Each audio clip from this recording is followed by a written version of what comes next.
வணக்கம்.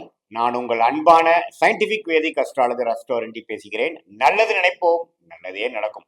தொடர்ந்து நம்மளுடைய வீடியோஸ்லாம் பார்த்துட்டு இருப்பீங்க நம்புறேன். அறிவியல் சார்ந்த ஜோதிட கருத்துக்கள் சயின்டிபிக் வேதிக் அஸ்ட்ராலஜி முறையில எந்த விதத்திலும் மூட நம்பிக்கைகளை போகாமல் உள்ளது உள்ளவாறு நம்ம பார்த்து கொண்டு இருக்கிறோம். அந்த வகையில இந்த வீடியோல நம்ம என்ன பார்க்கறோம் போறோம்னு பார்த்தா,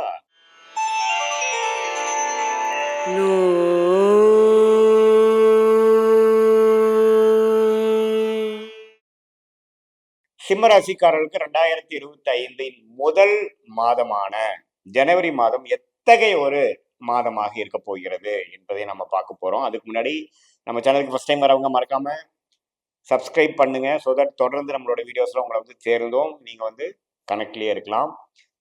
பிடிச்ச வீடியோஸும் ஷேர் பண்ணுங்க.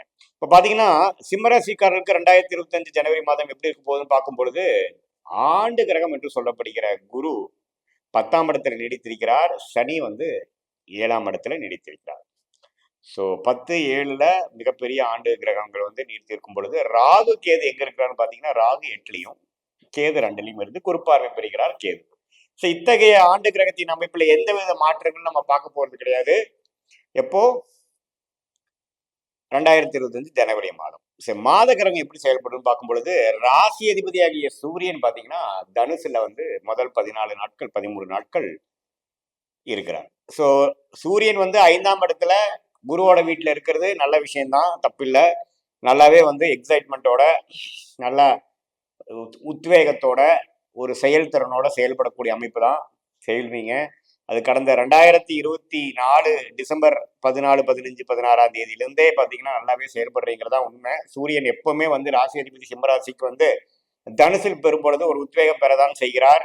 அவரு தை மாசம், அதாவது ஜனவரி 14ஆம் தேதிக்கு அப்புறம் மகரத்துக்கு போய் 6ஆம் இடத்துக்கு போகும்பொழுது சில டிராவலிங், சில முதலீடுகள், அது மாதிரி விஷயங்கள்லாம் செய்ய வேண்டியிருக்கும்.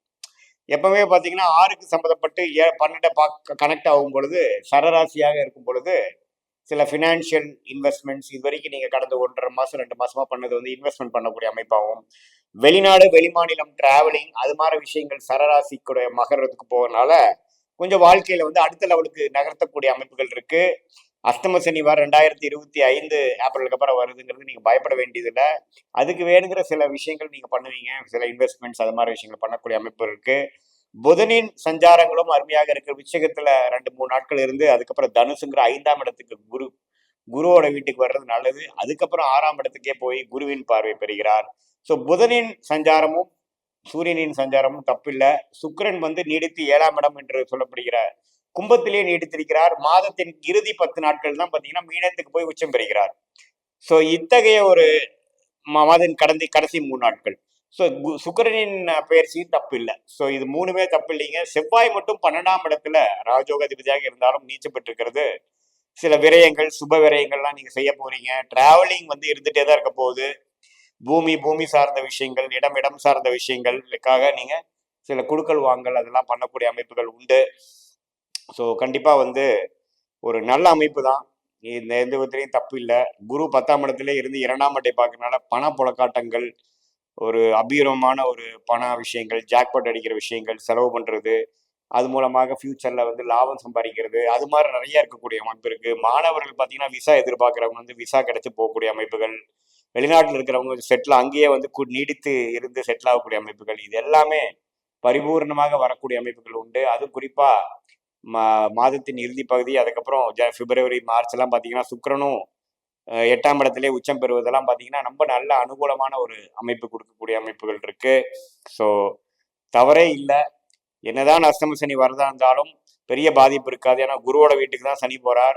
ராகு அதே சமயத்துல 7ஆம் இடத்துக்கு 8ல இருந்து ராகு வர்றது தப்பு இல்லைங்க. அதே சமயத்துல குரு 11ஆம் இடங்கிற லாபஸ்தானத்துக்கு போய் அந்த ராகுவே பார்க்கறது, அது வேற விதமான ஒரு நல்ல ஒரு பெனிஃபிட் அடையக்கூடிய ஒரு அஷ்டம சனியா தான் இருக்குமே ஒழிய பாடாப்படுத்துற அஷ்டம சனியா இருக்காதுங்கிற ஒரு விஷயத்தை எடுத்துக்கணும். அதுக்கு வேணுங்கிற ஒரு ஃபவுண்டேஷன் விஷயமாக இந்த ஜனவரி மாதம் 2025 சிம்மராசிக்காரர்களுக்கு உண்டு.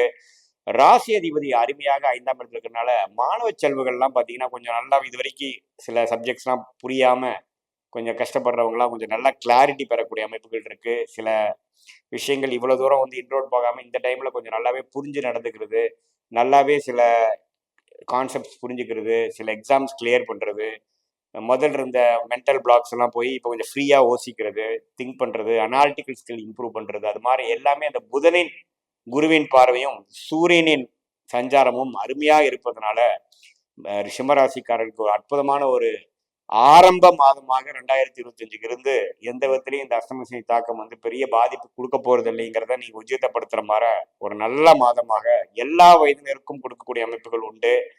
ஏன்னா உங்களுக்கு வந்து 7ஆம் இடத்துல வந்து சனி இருந்தாலும் சுக்கிரன் போய் இங்க இருக்கிறதுனால இல்லத்தரசிகளுக்கு வீட்டில் இருக்கக்கூடிய கணவர் மனைவி உறவுகள் எல்லாம் வந்து அந்த அளவுக்கு ஒன்றும் தப்பா போகக்கூடிய அமைப்புகள் எதுவுமே இல்லை. ஓரளவுக்கு அட்ஜஸ்ட் பண்ணி அனுசரிச்சு போகக்கூடிய அமைப்புகள், வரக்கூடிய அமைப்புகள் சுக்கிரன் 7ஆம் இடத்துல இருக்கிறது கொடுக்குறார். சில பேர் பார்த்தீங்கன்னா இந்த காதல் வயப்படுறது, கல்யாணமா மாறுறது, நட்பு கல்யாணத்துல போய் முடியறது, இப்போ ஒர்க் பண்ற இடத்துலயே கொஞ்சம் நட்பு வந்து கொஞ்சம் காதலா மாறுறது, அது மாதிரி சில விஷயங்கள்லாம் 7ஆம் இடத்துலயே சனியும் சுக்கிரன் சேர்ந்து இருக்கிறது ஜாதகத்தில் அது மாதிரி அம்சங்கள் இருக்கிறவங்களுக்கு கண்டிப்பா சிம்மராசிக்காரர்களுக்கு காதல் விஷயங்கள், கல்யாண விஷயங்கள் இதெல்லாம் கொஞ்சம் கைவிடக்கூடிய விஷயங்கள் கண்டிப்பாக உண்டு.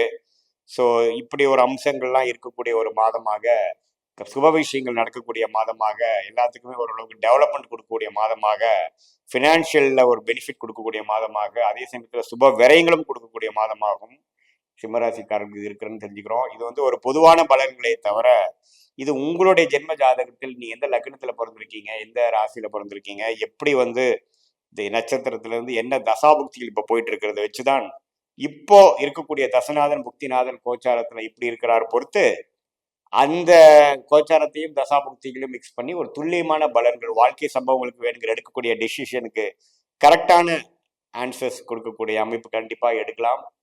மீண்டும் மற்றொரு காணொளியில் சந்திப்போம். நன்றி, வணக்கம்.